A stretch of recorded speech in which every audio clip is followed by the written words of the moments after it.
Bismillahirrohmanirrohim. Assalamualaikum warahmatullahi wabarakatuh. Perkenalkan, nama saya Amanda Putri Melani dengan NIM 101421015. Di sini saya akan menjelaskan bagaimana penyelesaian masalah program linier dengan menggunakan metode grafik dan metode garis legit. Nah, program linier atau masalah program linier yang akan dikaji itu masalah maksimum dan masalah minimum. Yang pertama adalah metode grafik. Metode grafik dapat diselesaikan dengan langkah-langkah seperti berikut. Kemudian ada metode garis legit, yaitu langkah-langkahnya juga dapat diselesaikan dengan cara berikut. Kemudian lanjut ke contoh penyelesaian masalah maksimum. Yang pertama, ada masalah maksimum, yaitu IKEA adalah toko furnitur dengan yang memproduksi dua jenis produk, yaitu meja dan kursi. Kedua produk tersebut itu harus diproses melalui proses perakitan dan proses finishing. Proses perakitan menghabiskan waktu 60 jam kerja, sedangkan proses finishing menghabiskan waktu 48 jam kerja. Nah, untuk menghasilkan satu meja itu dibutuhkan 4 jam perakitan dan 2 jam finishing, sedangkan untuk satu kursi membutuhkan 2 jam perakitan dan 4 jam finishing. Laba untuk tiap meja itu $8 dan tiap kursi adalah $6. Lalu bagaimana kombinasi terbaik antara jumlah meja dan jumlah kursi yang harus diproduksi agar menghasilkan keuntungan yang maksimal? Kita lanjut ke pembahasan. Yang pertama, kita dapat memisalkan X itu banyaknya meja dan yang diproduksi dan Y adalah banyaknya kursi yang diproduksi. Lalu kita bisa membuat tabel bantu, yaitu untuk jenis produk, proses perakitan, proses finishing, dan laba. Untuk meja, proses perakitan 4X dan proses finishing 2X. Kemudian untuk kursi, proses perakitan 2Y dan proses finishing 4Y. Dan untuk laba untuk meja adalah 8X dan untuk kursi adalah 6Y dengan total waktu proses perakitan adalah 60 dan proses finishing adalah 48. Nah, pertama-tama kita harus memodelkan model matematika dari informasi yang telah kita dapat. Nah, kita peroleh untuk fungsi tujuan yaitu Z maksimum sama dengan 8X ditambah 6Y. Kemudian untuk fungsi kendalanya yaitu 4X ditambah 2Y kurang dari sama dengan 60, 2X plus 4Y kurang dari sama dengan 48, untuk X lebih dari sama dengan 0, dan Y lebih dari sama dengan 0. Ini untuk syarat non-negatif ya teman-teman. Nah, kemudian cara yang kedua, kita dapat menggambar daerah penyelesaian. Jadi untuk menggambar daerah penyelesaiannya itu, dari pertidaksamaan kita buat persamaan, lalu kita bisa menentukan titik-titik dari persamaan tersebut. Yang pertama ada 4X plus 2Y sama dengan 60. Kita peroleh titik X, Y yaitu 0,30 dan 15,0. Kemudian untuk persamaan 2X plus 4Y sama dengan 48, kita peroleh titik yaitu 0,12 dan 24,0. Nah, untuk membantu kita dalam menggambar daerah penyelesaian, saya akan menggunakan aplikasi yaitu GeoGebra.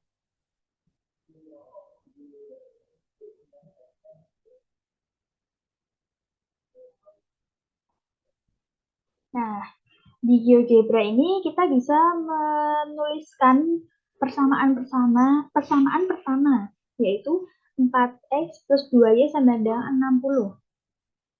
Ini ditandai dengan garis warna hijau ya teman-teman. Kemudian persamaan kedua 2X plus 4Y sama dengan 48 yang ditandai dengan garis warna biru. Kemudian ada X sama dengan 0 dan Y sama dengan 0. Nah, setelah dibuat garis-garis dari fungsi kendala tadi, kita bisa memperoleh daerah penyelesaian. Karena kan tadi fungsinya itu fungsi pertidaksamaan ya teman-teman. Jadi itu bisa diarsir dan diperoleh daerah penyelesaian yaitu bagian yang berwarna pink ini. Selanjutnya kita dapat menentukan titik-titik pojok dari daerah penyelesaian ini. Jadi daerah penyelesaian ini kan dibatasi oleh titik-titik pojok. Nah, kita bisa hitung nih, titik-titik pojoknya itu ada 1, 2, 3, 4. Ternyata ada 4 titik pojok. Nah, sebelumnya kita juga bisa menuliskan di daerah ini kita tulis daerah penyelesaian. Kita perbesar sedikit.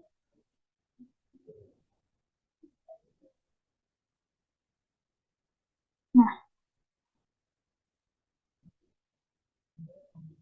kemudian kita bisa memberi nama untuk titik-titik pojoknya.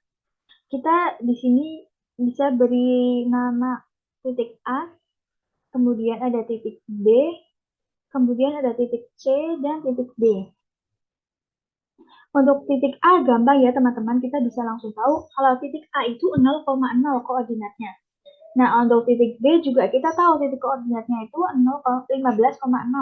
Dan untuk titik D juga kita bisa tahu titik koordinatnya itu 0,12. Nah, kalau diselesaikan dengan cara manual kan titik C ini harus dicari dengan cara eliminasi. Kalau dengan GeoGebra, kita bisa langsung tahu titik C itu yaitu 12,6. Tapi kalau diselesaikan dengan cara manual atau menggambar manual, itu titik C-nya harus dicari. Nah, kita bisa mencarinya dengan menggunakan eliminasi.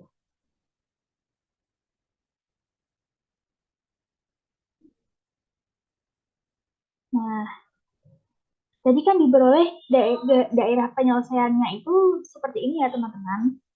Lalu kita dapat menentukan titik-titik pojok pada daerah penyelesaian ini, yaitu titik A 0,0, titik B 15,0, dan titik D 0,12. Nah, untuk mencari titik C, kita dapat menggunakan eliminasi dan diperoleh ternyata titik C itu koordinatnya 12,6. Kemudian kita dapat memperhitung atau menghitung nilai maksimumnya. Karena kan ini kan baru titik-titik pojoknya ya, kita kan juga punya fungsi tujuan. Jadi titik-titik pojok tadi substitusi ke dalam fungsi tujuannya. Nah, untuk titik A, X-nya 0, Y-nya 0 diperoleh Z-max atau fungsi tujuannya itu 0. Kemudian untuk titik B, X-nya 15 dan Y-nya 0 diperoleh 120. Untuk titik C, X-nya 12, Y-nya 6 diperoleh nilai 132. Dan untuk titik D, 0 dan 12 diperoleh 72. Nah, dengan perhitungan nilai maksimum ini kita bisa tahu nih, yang maksimum itu yang mana, yaitu 132 ya teman-teman, yaitu pada titik X sama dengan 12 dan Y sama dengan 6. Jadi bisa ditarik kesimpulan bahwa keuntungan maksimal yang dapat diperoleh toko Asia adalah $132 dengan memproduksi 12 meja dan 6 kursi. Nah, selanjutnya itu kita akan membahas mengenai metode garis lidik. Gimana sih cara mencarinya? Sebenarnya itu sama dengan metode grafik, namun pada metode garis lidik ini fungsi tujuannya itu dimasukkan gitu teman-teman.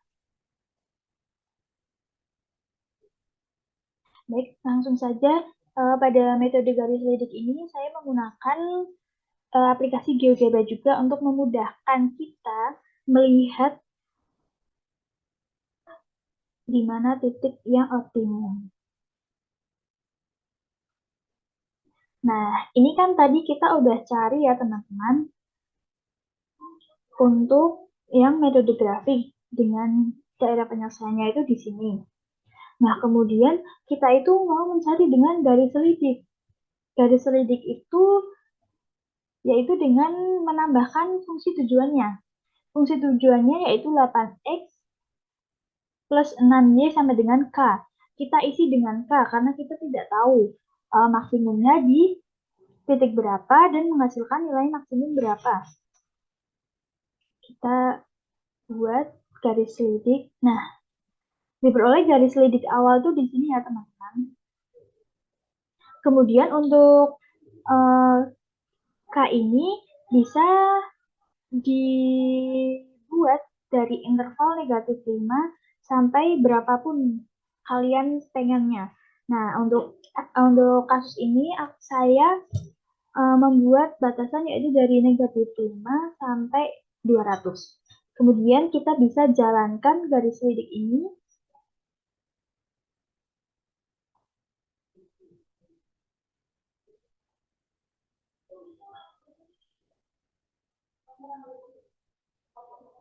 Nah, untuk garis selidik ini, itu yang termasuk himpunan penyelesaian itu himpunan yang berada di sebelah kiri dari garis selidik ini.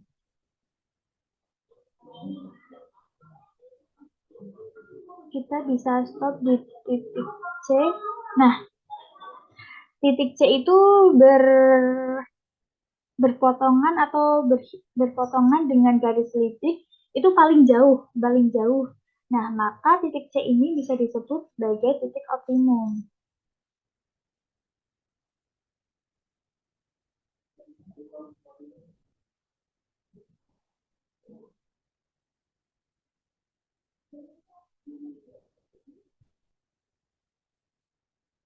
Nah, ini adalah gambar penyelesaian dengan metode garis selidik. Fungsi tujuannya kan yaitu maksimum, maka dengan garis selidik itu diperoleh nilai optimum yaitu 12,6. Sehingga zat maksimum adalah 8 dikali 12 ditambah 6 dikali 6, yaitu 132. Jadi keuntungan maksimal yang dapat diperoleh toko Asia adalah 132 US dollar dengan memproduksi 12 meja dan 6 kursi.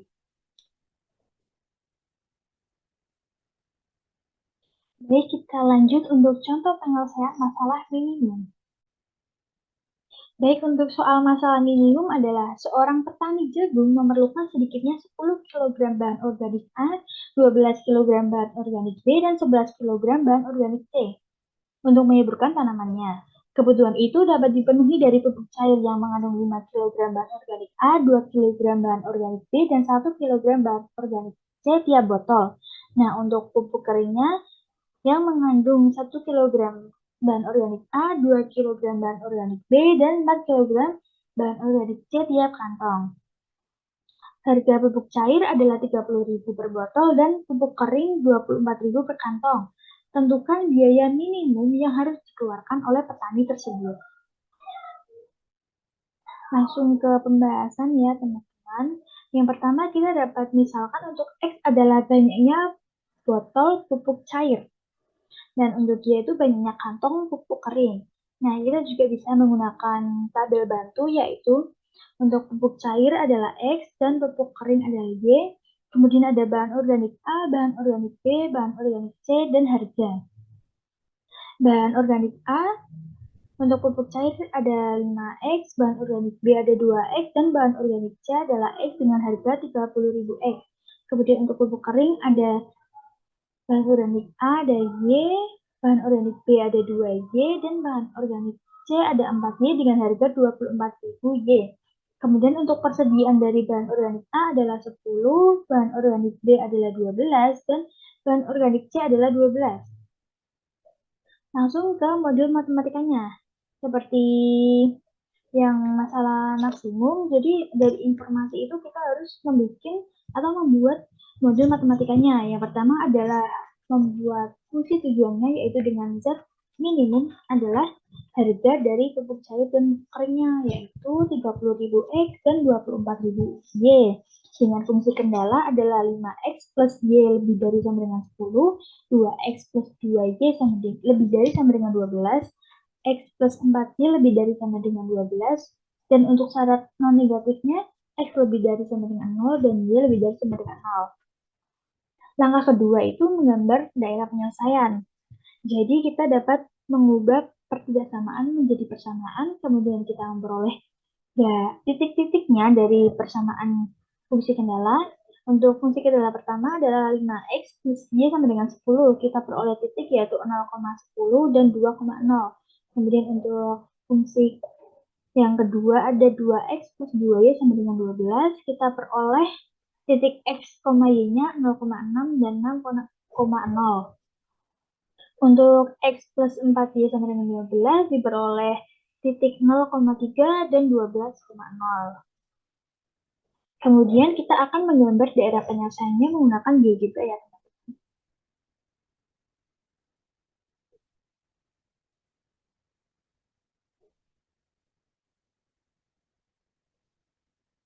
Nah, Seperti yang tadi, pertama kita buka aplikasi atau web GeoGebra, kemudian kita buat dari persamaan pertama yaitu 5x plus y sama dengan 10, ditandai dengan garis berwarna hijau.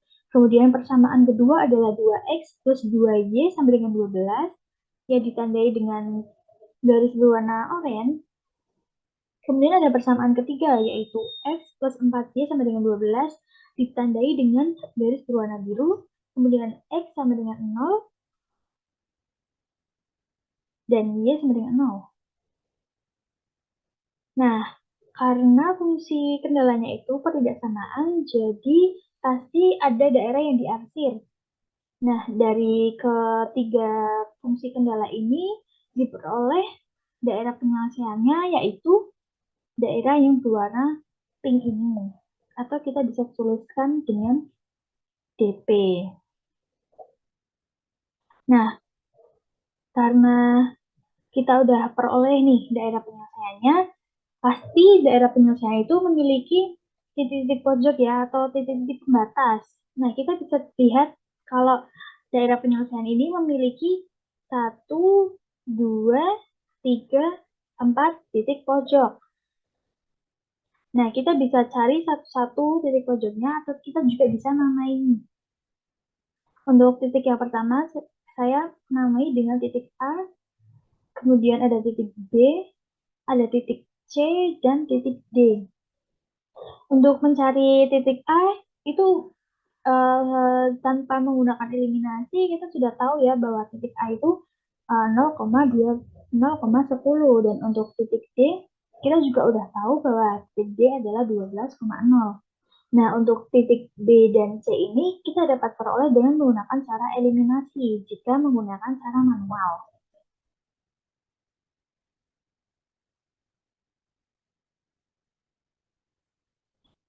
Kita akan mencari titik B dan C ya, teman-teman.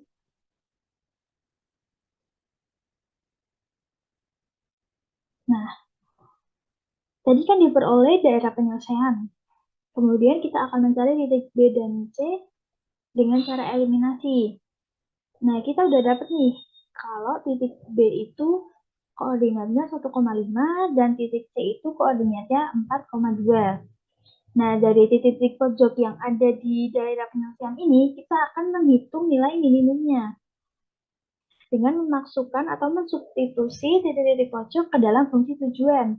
Untuk titik yang pertama, untuk titik A adalah ada X sama dengan 0 dan Y sama dengan 10. Kita peroleh Z-min sama dengan 240.000. Untuk titik B, untuk X sama dengan 1 dan Y sama dengan 5, kita peroleh Z minimum 150.000. Untuk titik C, dengan X sama dengan 4 dan Y sama dengan 2, kita peroleh titik Z minimum, kita peroleh Z minimumnya 168.000. Dan untuk titik D, dengan X sama dengan 12 dan Y sama dengan 0, kita peroleh 360.000. Dari perhitungan nilai minimum ini, kita bisa tahu bahwa nilai yang minimum adalah nilai Z minimumnya 150.000 atau pada titik X sama dengan 1 dan Y sama dengan 5. Jadi Z minimum sebesar 150.000 tercapai jika X sama dengan 1 dan Y sama dengan 5. Jadi biaya minimum yang harus dikeluarkan petani jagung adalah Rp150.000 dengan menggunakan 1 botol pupuk cair dan 5 kantong pupuk kering. Kemudian kita akan mencobanya menghitung dengan garis selidik. Caranya sama, yaitu dengan memasukkan fungsi tujuan.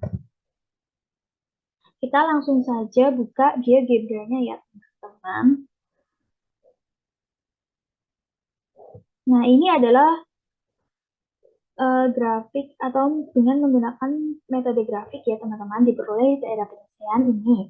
Kemudian untuk metode garis selidik, kita menggunakan fungsi tujuan. Nah, karena kan fungsi tujuannya itu 30.000 X dan 24.000 Y, kita tuh bisa sederhanain jadi 30 X dan 24 Y. Kita akan buat seperti cara yang pertama, yaitu membuat persamaan dengan 30x plus 24y sama dengan K.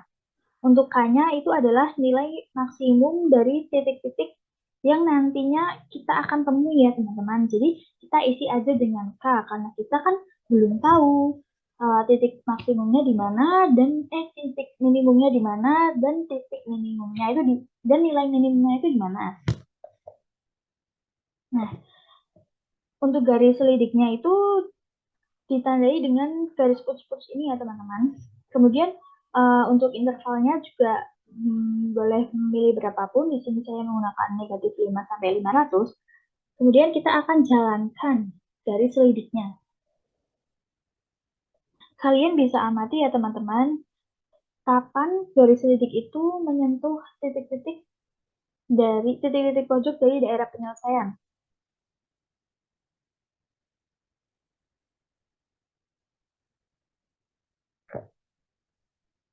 Bagaimana? Apakah kalian sudah tahu di mana titik minimumnya?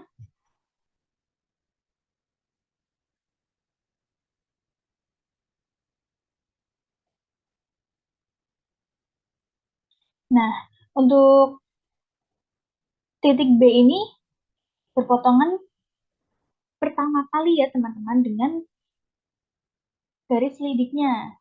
Nah, jadi kan berarti nilai minimumnya itu di titik B ini ya teman-teman. Karena titik B ini pertama kali berpotongan, paling awal berpotongan dengan titik atau garis selidiknya.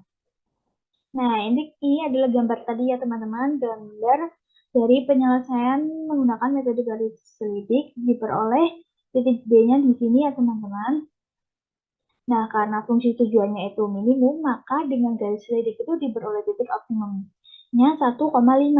Sehingga Z minimum sama dengan 30.000 dikali 1 ditambah 24.000 dikali 5 sama dengan 150.000. Jadi, biaya minimum yang harus dikeluarkan petani jagung adalah Rp150.000 dengan menggunakan 1 botol pupuk cair dan 5 kantong pupuk kering. Jadi bisa kita lihat ya teman-teman bahwa hasil dengan menggunakan metode grafik dan metode garis selidik itu sama, baik untuk permasalahan maksimum maupun permasalahan minimum. Jadi kesimpulannya itu kalian bisa memakai cara mana saja yang menurut kalian lebih mudah. Baik, terima kasih. Sekian dari saya. Kurang lebihnya mohon maaf. Semoga video ini dapat membantu teman-teman dalam belajar mengenai program linear, khususnya metode garis selidik dan metode grafik. Terima kasih. Wassalamualaikum warahmatullahi wabarakatuh.